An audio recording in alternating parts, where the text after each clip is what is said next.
Nope, I'm just. I'm working with them, I'm not. Go ahead. Yep.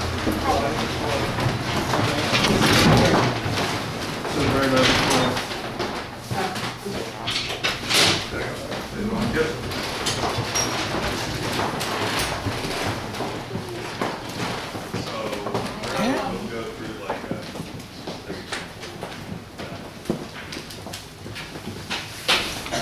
So then, once you've like gone through and you've migrated all of your data, and you know that it's in like multiple locations, then we know, and then you audit your code and make sure you're not reading from the old location.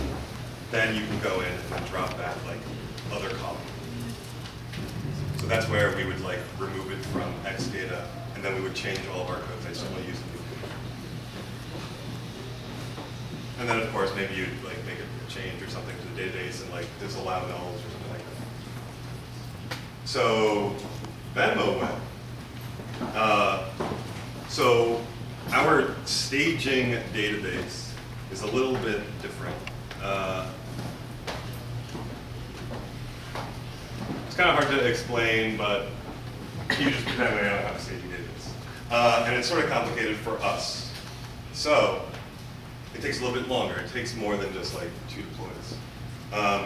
So in day 1 in production, we add our nullable column.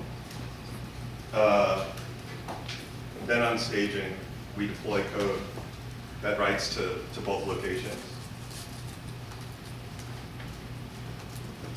And I guess just for some background, so like our staging environment is looking at, it's more like a pre-production environment, it's looking at that production database. So we're gonna have a situation where we have old production code and new staging code touching the same database. So we can't make a change in staging that will break something in production. The old code doesn't know about like this new column or anything like that.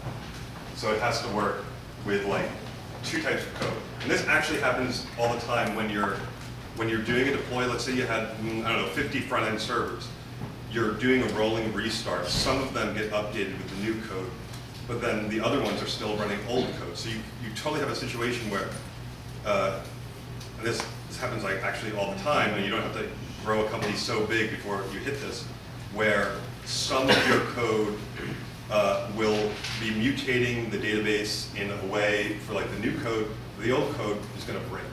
So very often when people do like deploys, the naive way is to shut everything down, restart all the server processes simultaneously, and then you're only running new code. But you're not going to get good uptime because there's going to be some small delta, no matter how fast you can do it.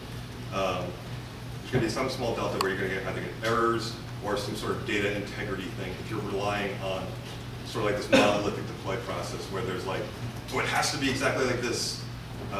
You have to like realize that you're going to come across a situation where there's going to be like new code and old code simultaneously hitting the same database. So it has to be.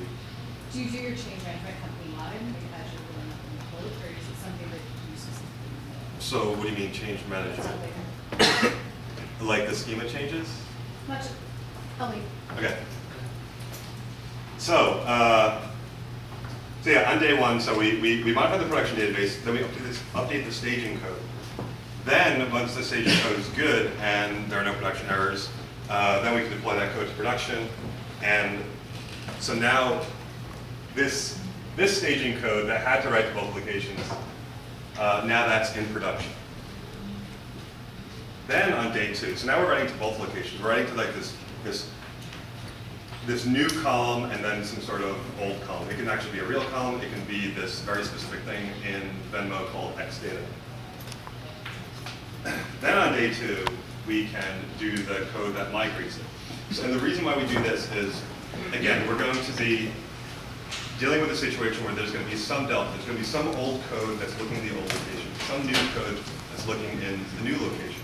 But what we want to do is we want to pop this data out of the old location so that the objects that we deal with, it's all in, it's not necessarily in the database row, it's not persisted to disk, but it's looking at this, in this case would be a Django property. So now reads and writes go to this new column. And once that's good on staging, we can deploy that code. Then everything's in production. We're reading and writing from the new location. Now, these are for